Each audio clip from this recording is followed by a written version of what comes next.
Introducción a las reacciones ácido-base con comentarios de Johannes Nikolaus Bronsted.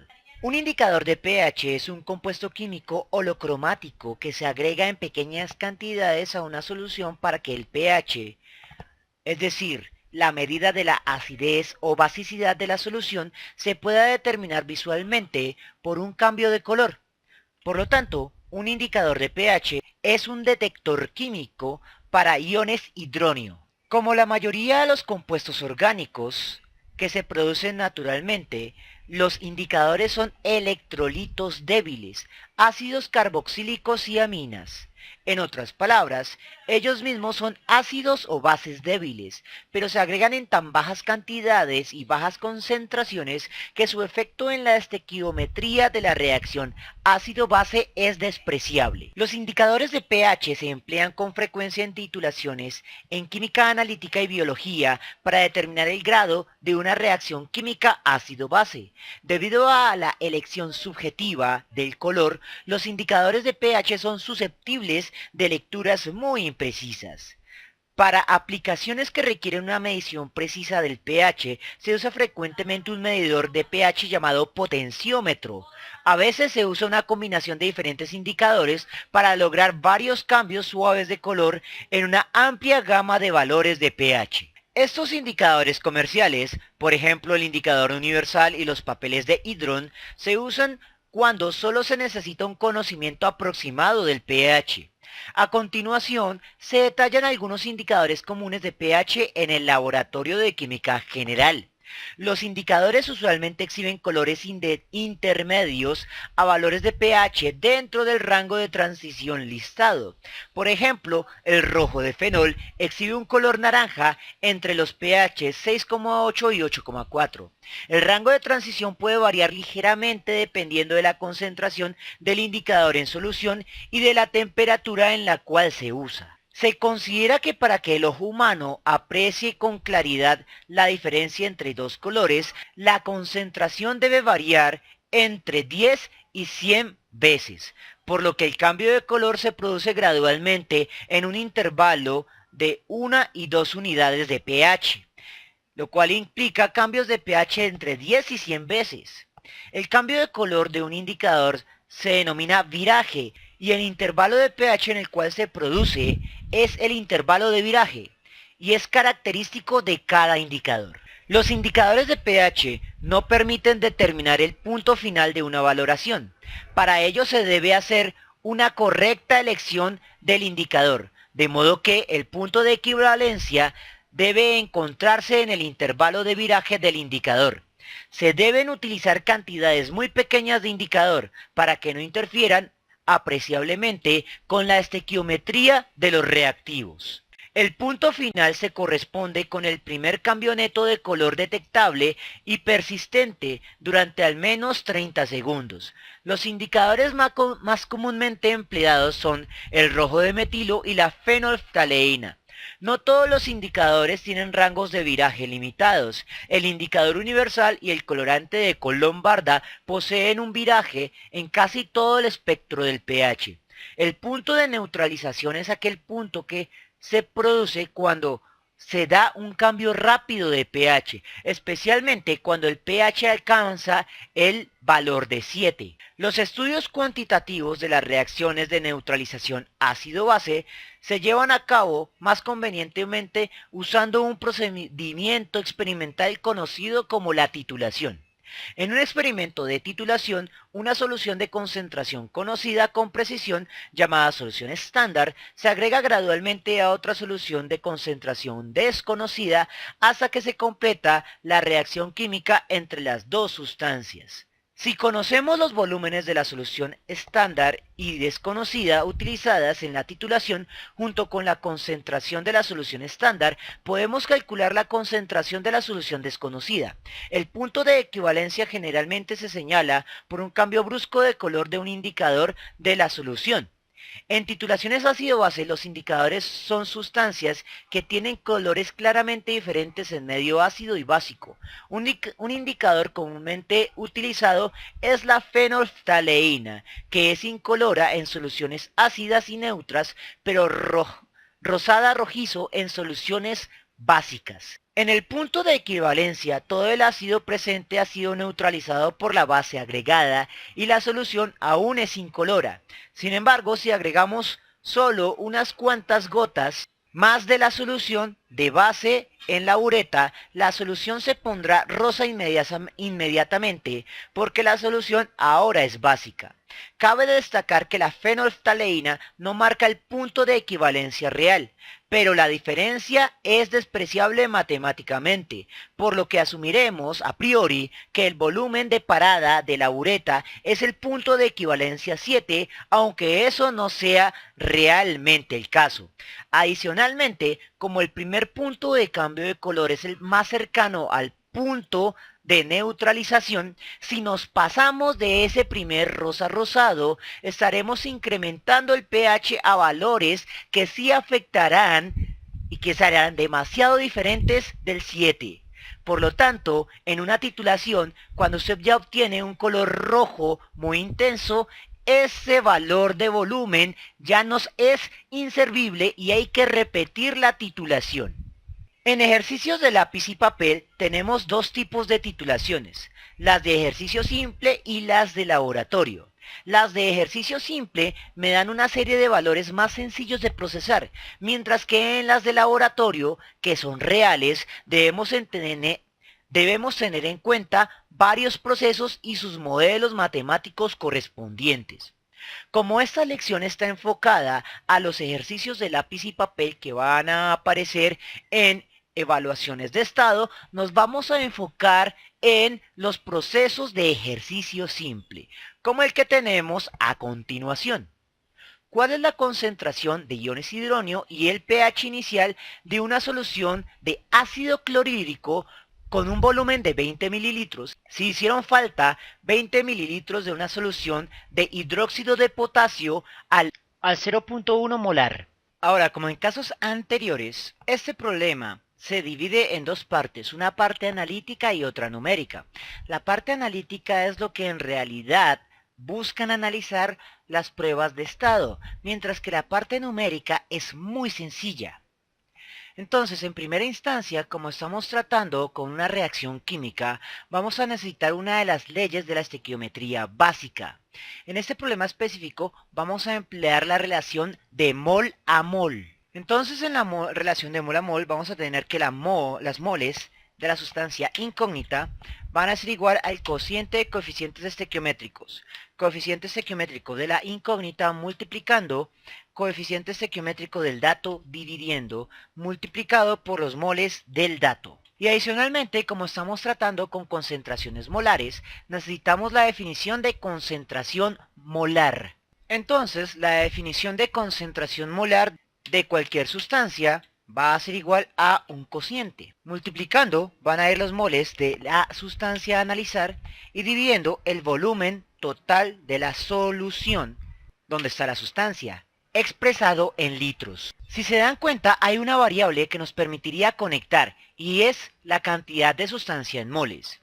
Entonces vamos a definir dos concentraciones que son la concentración de la sustancia dato y la concentración de la sustancia incógnita. Ahora lo que vamos a hacer es despejar moles en ambas fórmulas, pasando el volumen total de la solución de cada una de dividir a multiplicar. De esta manera podemos reemplazar moles de cada una de las sustancias por lo que vale en términos de concentración molar y volumen.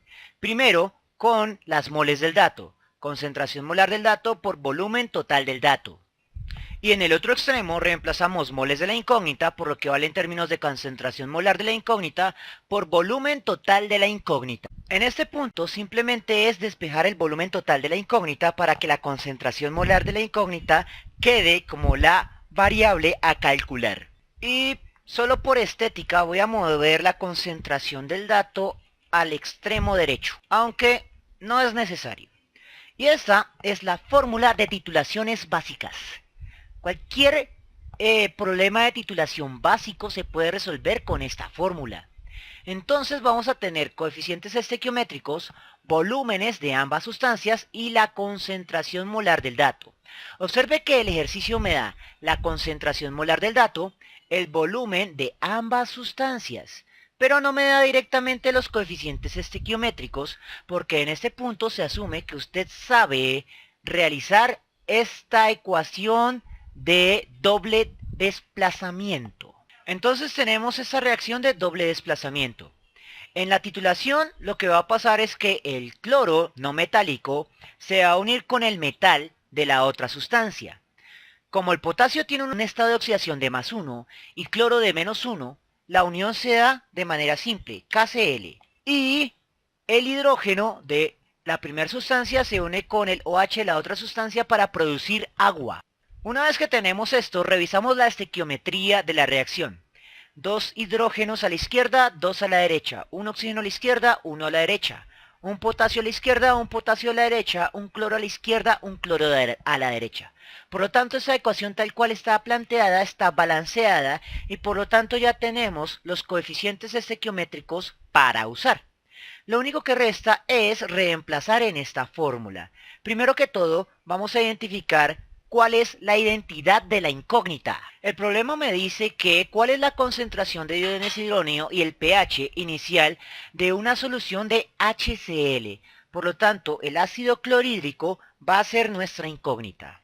Luego, los coeficientes estequiométricos. El del ácido clorhídrico es 1 y el de la base también es 1. Por lo tanto, este término se cancela. El volumen del dato es 20 mililitros y el de la incógnita también es 20 mililitros. 20 mililitros y 20 mililitros también se va a cancelar. Por lo tanto, la concentración del ácido clorhídrico va a ser igual a la concentración molar del dato. En este caso, 0,1 molar. Como se pueden dar cuenta, el cálculo fue absurdamente sencillo. El problema era plantear la ecuación general de estequiometría en términos de concentraciones molares y la ecuación química de doble desplazamiento de neutralización ácido-base. Ahora, ya tengo la concentración de el ácido inicialmente, 0,1 molar. 0,1 molar es como decir 10 a la -1. Y por lo tanto, el pH de ese ácido clorhídrico a 10 a la -1 molar es igual a 1. Un pH fuertemente ácido. Ahora miremos un segundo ejemplo. Con 10 mililitros de una solución de ácido clorhídrico al 0,1 molar, se neutralizan 20 mililitros de una solución de hidróxido de sodio. Determinar la concentración del hidróxido de sodio y la concentración inicial de iones hidróneo finales y el pH final. No el inicial, sino el final. Entonces, lo más conveniente es escribir la ecuación de neutralización de doble desplazamiento. En este caso sucede algo muy semejante en la ecuación anterior. Sodio se va con cloro formando cloruro de sodio y el hidrógeno se va con el OH para formar agua. La estequiometría de esta ecuación ya está perfecta, por lo tanto estamos tratando con una relación de 1 a 1 desde el ácido a la base. Posteriormente vamos a escribir la ecuación de titulaciones básica, pero como ya la dedujimos en el problema anterior, simplemente tenemos que copiarla. Ahora, nos están preguntando por la concentración del hidróxido de sodio. Los coeficientes estequiométricos de las dos sustancias son 1, por lo tanto cancelamos coeficientes estequiométricos. Los volúmenes que vamos a reemplazar van en mililitros, pero mililitro que multiplica y mililitro que divide se van a cancelar. Por lo tanto, solo vamos a colocar los valores numéricos. Primero, vamos a buscar el volumen total de la sustancia dato. La sustancia dato en este caso es el ácido clorhídrico, del cual me dan 10 mililitros.